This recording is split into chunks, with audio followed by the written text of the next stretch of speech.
apakah tahap kegembiraan anda pada ketika ini? Dan kita akan teruskan bincang tentang isu ini, isu kebahagiaan ini bersama dengan tetamu kita menerusi panggilan video. Tidak lain, tidak bukan Profesor Madya Dr. Shazli Izzat Ghazali, Naib Presiden Persatuan Psikologi Malaysia. Assalamualaikum, Dr. Shazli. Doktor, Assalamualaikum. Okey, waalaikumsalam warahmatullahi. Apa khabar Dr. Shazli? Lama tak berborak kita. Adakah doktor sedang berbahagia? Oh, saya bahagia sekarang ni. Alhamdulillah. Okey, doktor, mungkin kita mulakan perbincangan kita lah. Malaysia diletakkan pada tahap bahagia. Apakah pandangan doktor dan adakah doktor melihat ini satu, orang kata, penanda aras yang bagus melihatkan kita dah melalui pelbagai dah 2-3 tahun ni kan? Adakah ini satu, orang kata, signal yang bagus untuk rakyat Malaysia, doktor? Okey, pertama kali kita kena mengucapkan alhamdulillah lah dengan keadaan semasa yang bagi saya kita lalui dengan satu situasi yang begitu mencabar dengan endemik dan sebagainya. So bila indeks ni keluar, kita dapati suasananya berubah. Kebahagiaan tu kalau kita lihat daripada struktur definisi dia pun kita tengok berbeza-beza. Tadi Sofia Fazli sebut apa yang menyebabkan seseorang itu bahagia. Yang tu adalah abstrak. Satu benda yang abstrak yang tidak boleh kita beri spesifik definisi lah. So kalau kita lihat pengertian kebahagiaan ni berbeza-beza antara seorang dengan seorang yang lain.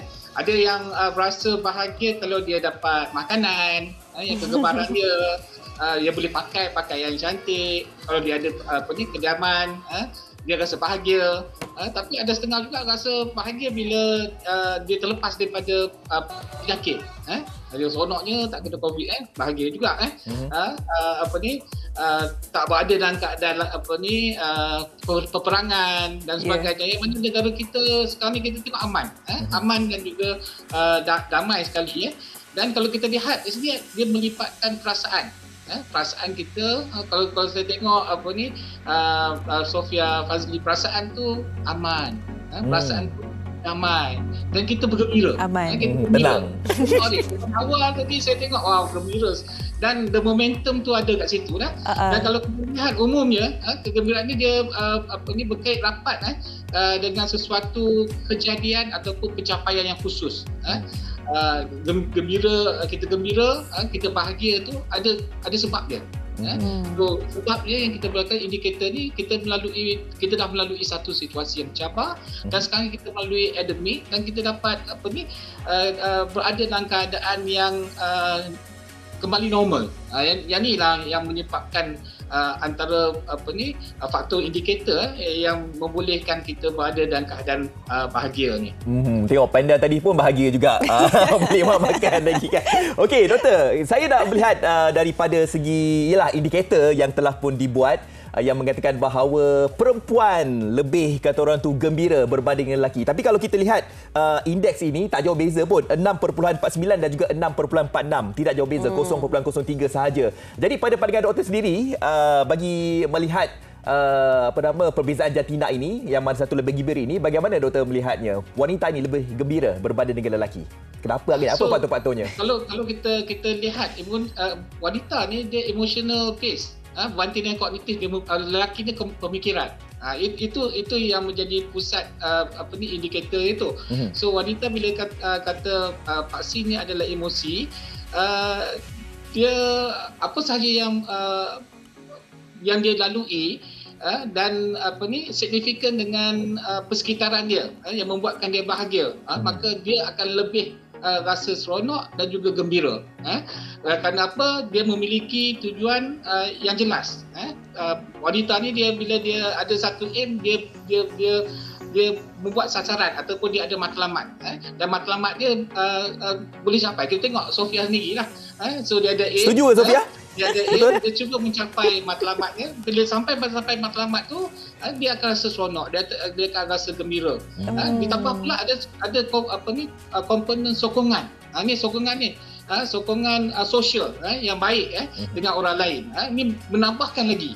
Siapa kalau tengok siapa yang tak suka Sofia, semua suka Sofia. Kita ambil contoh Sofia lah. Jangan.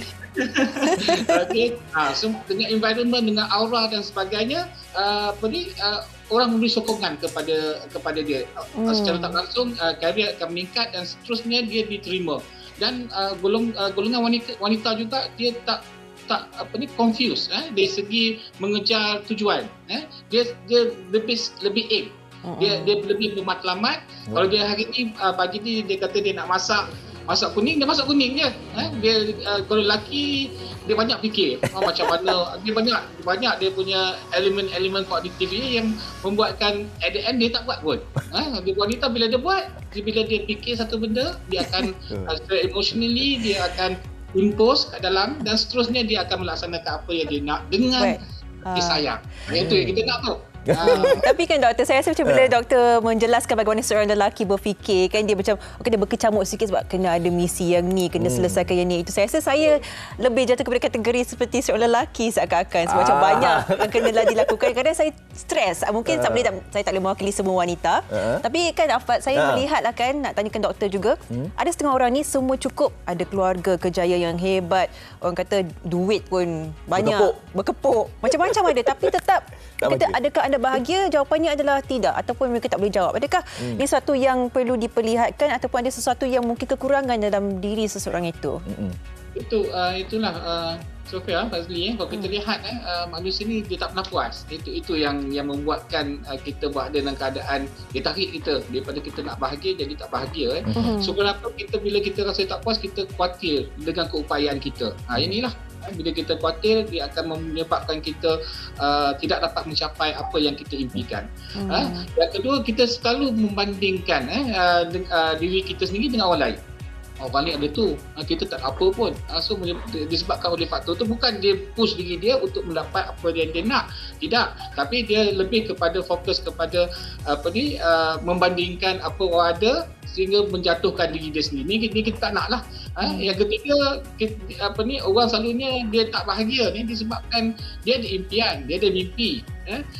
Impian dan mimpi ni menjadi struktur pegangan dia. Kalau impian mimpi dia capai, pun dia bahagia. So sampai bila dia tak capai, so asyik mimpi je lah, sampai sudah tak capai. Dan kalau kita lihat lagi faktor-faktor dia, kalau kita lihat tidak dapat memanfaatkan waktu yang ada. Yang ni waktu yang ada ni patutnya kita guna sebaik yang mungkin. Pasal kita melalui proses peralihan daripada kanak-kanak beralih kepada remaja beralih kepada dewasa awal, yang mana sekarang ni Fazli dengan Sofia melalui masuk ke zaman saya, peralihan zaman dewasa pertengahan dan seterusnya lanjut usia. Kalau setiap tahap perkembangan ni kita tak gunakan sebaik mungkin, maka kita akan sampai at the end of the day nanti lanjut usia. Kalau usia kita panjang, kita akan menyesal apa disebabkan oleh masa yang kita bazirkan, kita tak manfaatkan masa yang kita.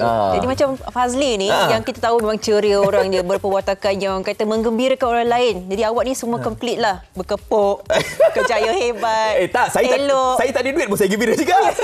Kan, nak tak nak kita kena gembira juga. Okey, doktor, bercakap tentang masa ini, ada orang cakap masa ini boleh dibeli dengan wang duit. Dengan duit lah kata orang tu, ada kan. duit senang, happy. Ada duit happy. Ada duit kita boleh terbang ke sana ke sini. Lepas tu ada duit kita boleh upah pembantu rumah dan sebagainya. Jadi kita boleh dalam keadaan yang macam relax, santai, kan. Duit tambah duit. Kita boleh masalah, gembira.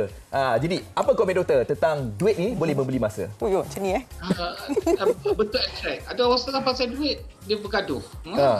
Pasal duit sampai dendam, dengki, hasad dan sebagainya. So kita tengok the positive side, tapi negative side pun banyak juga. Orang duit kita nak rasa, nak tunjuk diri kita lebih hebat daripada orang lain. Yang mana sifat-sifat ini tidak patut ada lah bagi saya lah.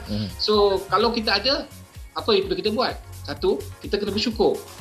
Bersyukur dengan apa yang kita ada. Lepas tu gunakan keistimewaan yang kita ada itu untuk kita pilih kawan yang baik, yang dapat menyokong kita. Yang inilah Ni perkara-perkara yang kita nampak kecil, tapi dia memberi impact ataupun kesan yang signifikan besar kepada kita. Pasal apa, kawan yang baik ini akan sentiasa menyokong kita dalam kerjaya kita, dalam perhubungan kita setiap hari. Dan tadi kata indikator kenapa wanita tu dia bahagia disebabkan oleh kawan-kawan tadi itulah. Dia ada BFF. Berbanding lelaki dia kurang. Kurang bila cakap pun sepatah dua, tapi perempuan ni dia very talkative dan dia akan jadi lebih meriah, lebih imarah kedudukan dia, kebahagiaan dia disebabkan oleh sokongan tadi itulah. Okey. Sofia setuju, tapi lebih kepada lelaki apa yang Sofia cakap. Tak tahulah, saya macam confused sedikit. Tak apa.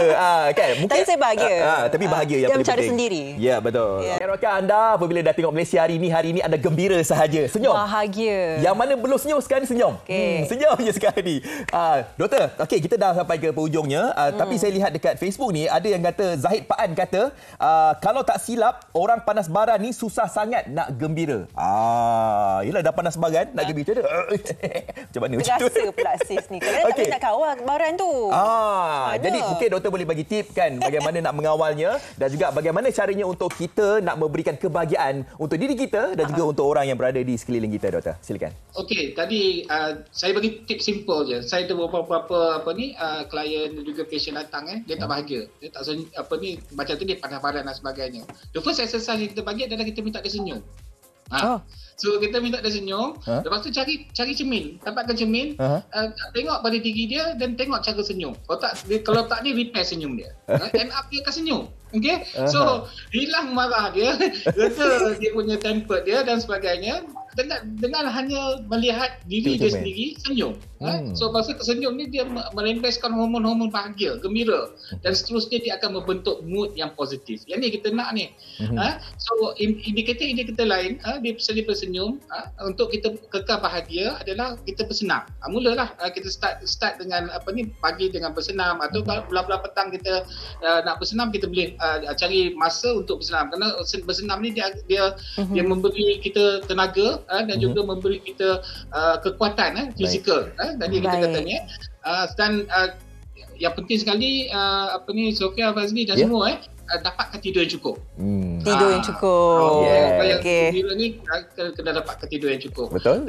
Saya memang cukup tidur. Saya tak cukup. Memberi keselesaan, kesejahteraan kepada kita dari segi psikologi ataupun dari segi well-being kita, kesejahteraan hidup. Okey, terima kasih kita ucapkan kepada doktor sebab hari ini kita kena ingatlah kadang kalau kita rasa macam marah ke apa, nombor satu kita ambil 3 saat untuk senyum. Cuba 1 2 3 senyum. Ada apa tersenyum kan? Okey, terima kasih diucapkan kepada Profesor Madya Dr. Shazli Izzat Ghazali dan Presiden Persatuan Psikologi Malaysia. Terima kasih doktor. Assalamualaikum. Terima kasih doktor. Senyum. Okey. Semoga tadi perbincangan itu membuatkan anda tersenyum di rumah dan selepas ini kita berehat seketika. Betul. Kita bincangkan tentang Majlis Pelancaran Bulan Kebangsaan dan Kibar Jalur Gemilang. Untuk waktu ini, sebelum kita berehat ni, ambil cermin, tengok wajah anda dan senyum.